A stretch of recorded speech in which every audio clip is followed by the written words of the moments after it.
Talagang hindi ako makapaniwalang nahuli na natin sa wakas si Kidlat ang puting kabayo. Ipinapangako ko po sa inyo, Itay, nasasanayin ko siyang mabuti. Magaling. Sa palagay ko po, mahihirapang sanayin na may nakasakay sa kanya. Oo nga po, nahirapan po tayo bago natin siya iuwi. Talagang ganun yon. Alam nyo kasi, lahat ng mababangis na kabayo na ngayon lang nahuli, hindi pa talaga pwedeng sakyan. Doon kasi sila ipinanganak at lumaki sa kaparangan, kaya lumalaban, nagdadadamba. Sa katagalan na masasanay din yon at susunod sa kanyang amo at magpapasakay na. Itay, hindi po papayag yung puting kabayong masakyan ng tao sa likod.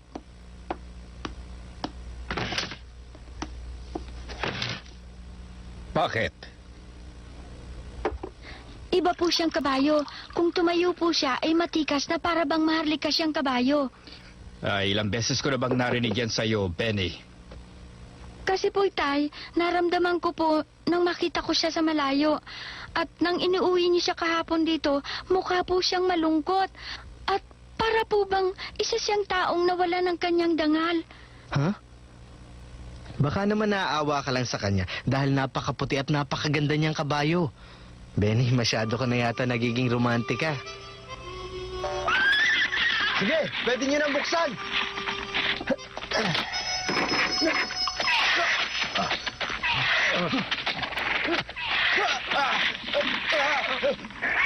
Ingat kayo! Magpagis ang kabayo yan! Oscar, masyadong mainap ang kabayong ito. Kailangan pag-ingatan mo ang pagsakay mo. Hindi, huwag kayong mag-alala. Hindi siya sanay sa tao, kaya mag-ingat ka. Opo, Itay.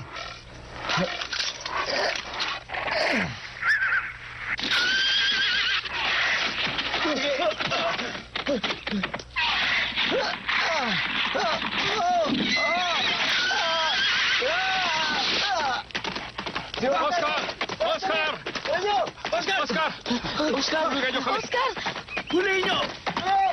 Sinabi ko namang Oscar na mag-ingat ka. Hindi naman po ako masyado nasaktan eh.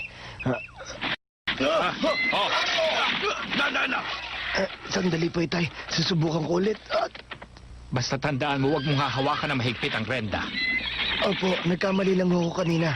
Hindi na po ako magkakamali ulit.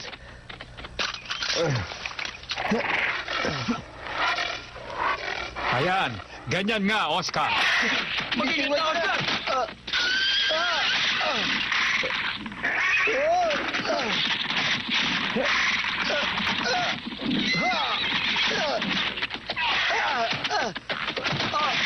Huwag kang susuko! Huwag kang susuko!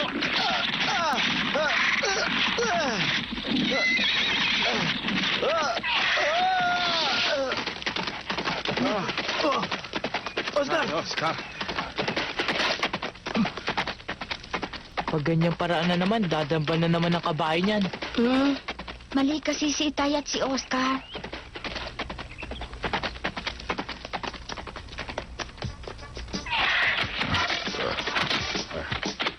Ganyan nga, Dan. Alalay lang. O sige, isin niyo kamay niyo.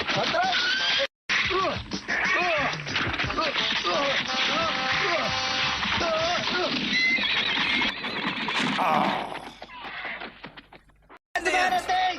Mga Indian ho! Ilan sila? Marami ba? Hindi ko po alam kung ilan, pero papunta na po sila rito!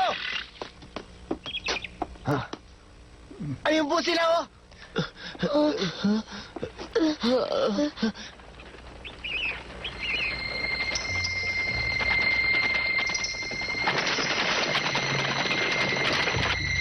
Ba't nandito sila? Tignan mo, may sibat sila at baril. Huwag kayong matakot, Tom, ha? Mababait sila.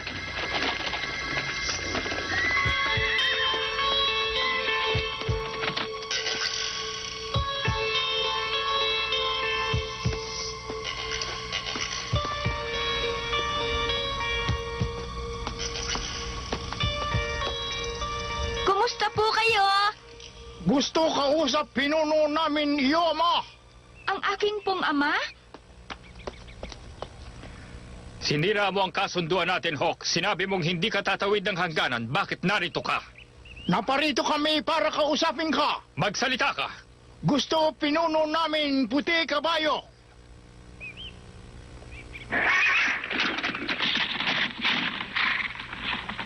Ako nakahuli ng kabayo.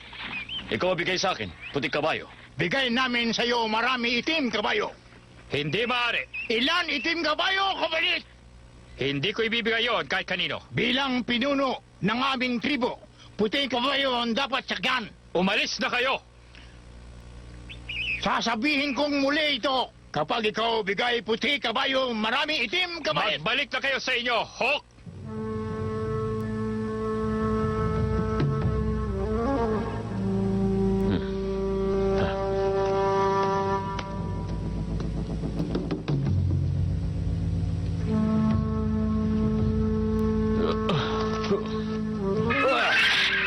Kaya!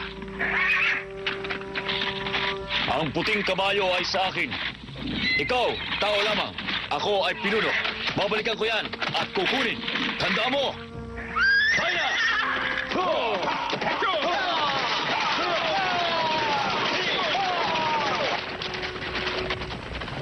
Benny, narinig mo ba ang sinabi ng pinuno nila? Ang pagkakarinig ko po, para pong sinabi niya na sa kanya raw ang kabayo at babalikan niya po itong muli para kunin. Kukunin niya sa akin? Yun po ang dinig ko. Kung ganoon ay maaring lusubin nila tayo. Ewan ko po. Ganon nga ang kanilang gagawin. Mga kasama, maaring lusubin tayo ng mga Indian, kaya humanda kayo. Huwag balalabasin ang mga bata. Kayo mga kalalakihan, bantayan ang lahat na mapapasukan. Ano po ang gagawin ko kay Kidlat, Itay?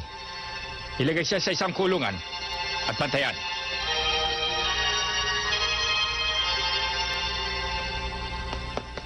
Nabilis ako! Tayo! Tago tayo!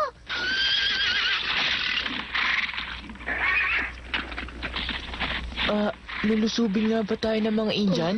Ako, hindi ko lang alam. Dati ba, lumusob na sila dito?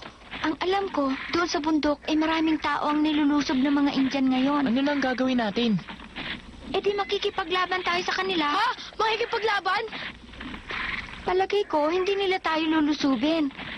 May kasunduan kami at matagal nilang tinutupad yun. Hindi sila sisira. Kasi gustong-gusto nilang puting kabayo. Sa palagay ko nga, bagay na masakyan yun ang pinuno nila. Di ba, Benny? Kahit pinuno pa siya ng Indian, hindi maaaring sakyan yon.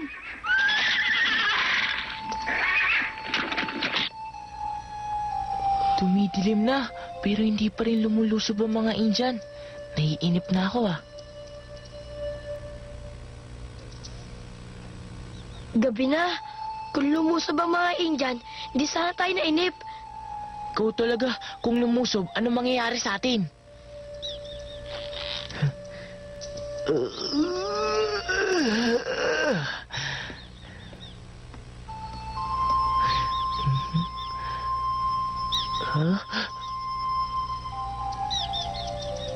Tignan mo, wala na mga nagbabantay. Tama ba yun? Doon sila nagbabantay sa bubong para pag nakita nila, isisigaw na lang. Ganun ba yun? Ha? Tuloy lang. Aba, Benny!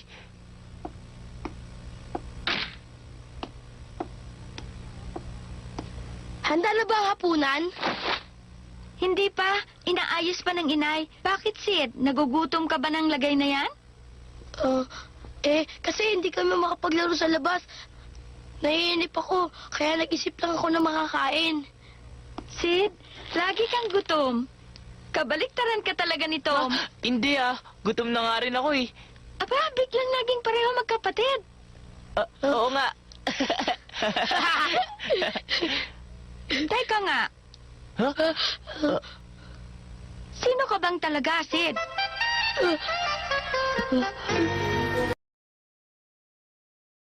Guguluhan ako sa mga sinasabi nyo. Kaya, hinanap ko yung matagal ng sulat sa akin ni Mary at binasa ko uli. Sulat ni Mary? Oo. Pinadala niya yon nung kinuha kayo ni Chapoli at alagaan kayo ni Sid. At nakalagay din sa sulat na yon na siya na ang mag-aalaga sa mga pinsan niyang si Tom at si Sid. Oh. At nakasulat ding matanda ng 3 taon si Tom kay Sid. Nalimutan ko kasi ang agwat ninyong dalawa kaya binasa ko ulit yung sulat. Patawarin mo kami dahil nagkunwari kami. Pero may maganda naman kaming dahilan eh. Sabihin mo sa akin ngayon, Tong, kung sinong si Dito. Siya yung kaibigan kong si Hakfin. Hakfin? Kaya pala, alam ko na ngayon kung bakit ang tawag mo sa kanya ay Haksid. Oo, tama. Pag nalaman ito ng itay at ng inay, tiyak magagalit sila. Ang ibig mo sabihin, Benny, magagalit silang talaga? Natural! Oh, Pero itatanong muna nila sa'yo siyempre kung bakit mo ipinakilalang kapatid ang kaibigan mong ito. ang totoong dahilan niyan, dahil nga kinailangang umalis niya sa St. Petersburg, Benny. Niyaya ko siyang sumama dito sa bahay ni Tia Sally. Ngunit dahil sa hindi ko pa alam kung tatanggapin yung kaibigan ko lang, naisip kong wag aminin na kaibigan ko lang siya, kundi kapatid kong si Sid. Tatanggapin naman namin siya kahit kaibigan mo lang siya.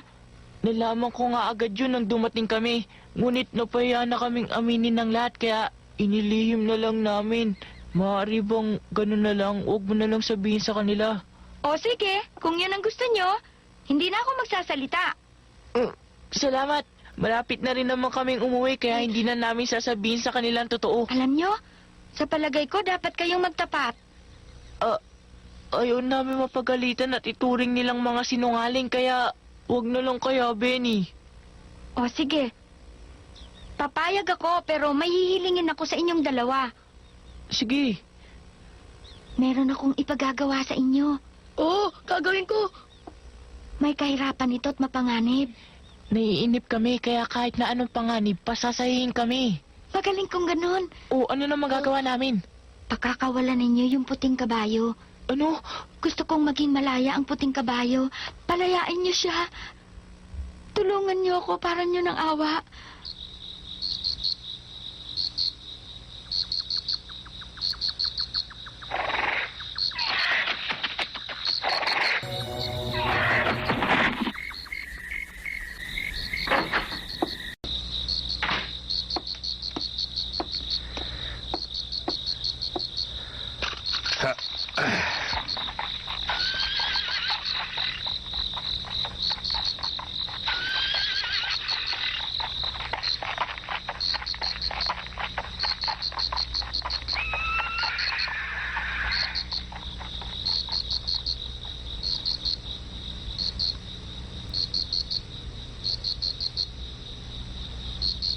Pag nailayo ko ang bantay ng puting kabayo, gawin niyo na yung balak natin.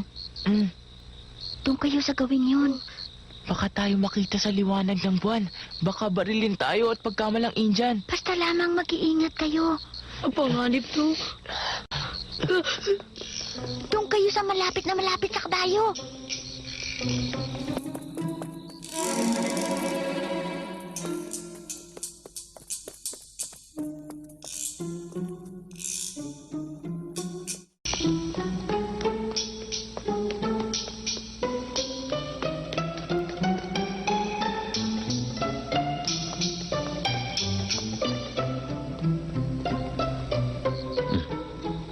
Dumarating na tao.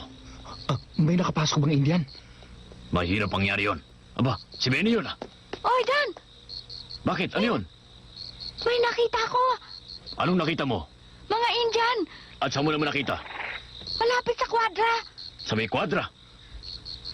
Siguro yung mga Indian doon nagpunta sa kwadra dahil iniisip nila na naroon yung puting kabayo na si Kidlat. Kailangan hulihin sila agad.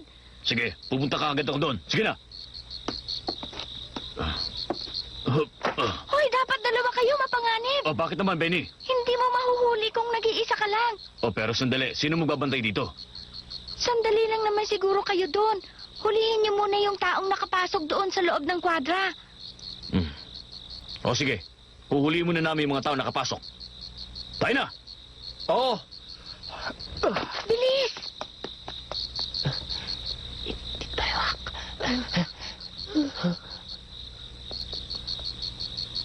Dito.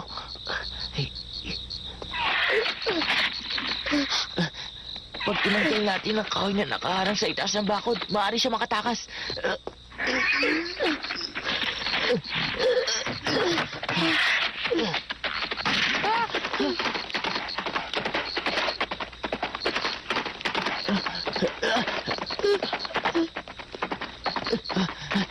Kidlat, dito ang daan. Halika dito.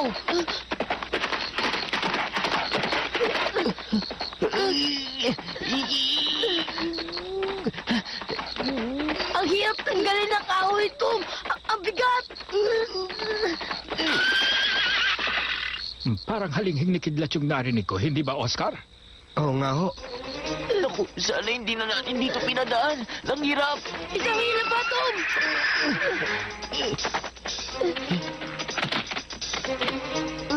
Ang hirap. Mapanganib to.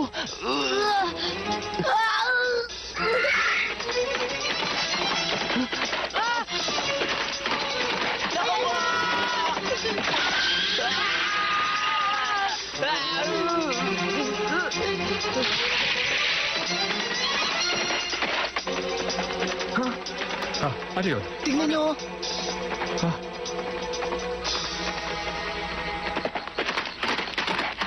Naku, nakawala si Kidlat. Habulin ko, Itay. Huwag, Oscar. Huli na. Wala ng panahon.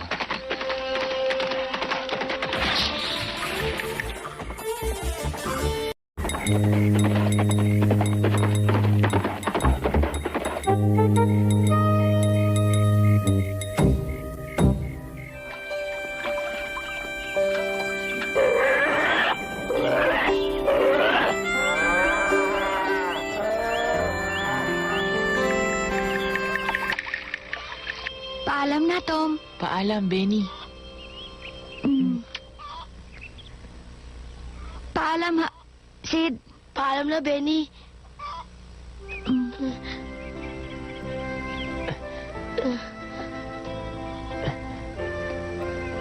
Ikumusta niyo ako sa kanila? Paalam! Paalam!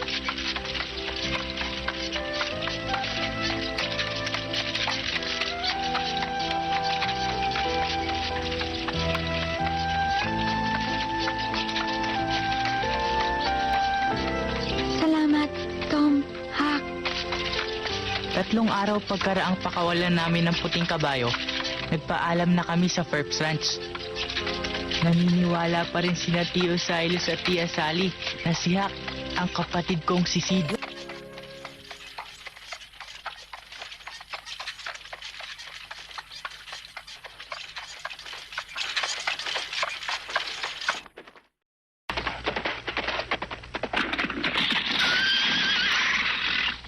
Kidlat nila. Sigurado kong tumating siya para magpaalam. Hindi, tingnan mo to. Hinahabol siya ng mga Indian.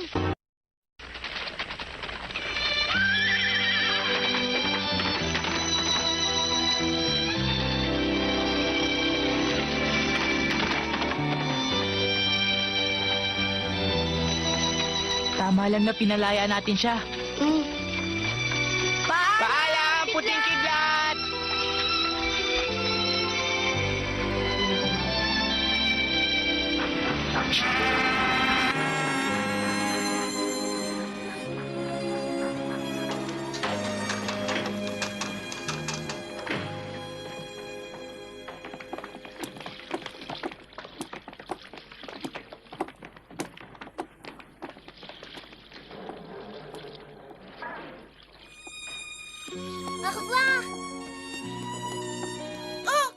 Becky!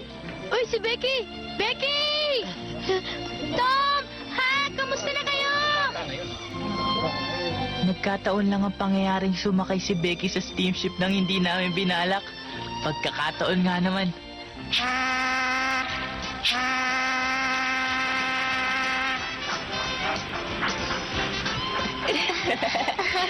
Dito tayo.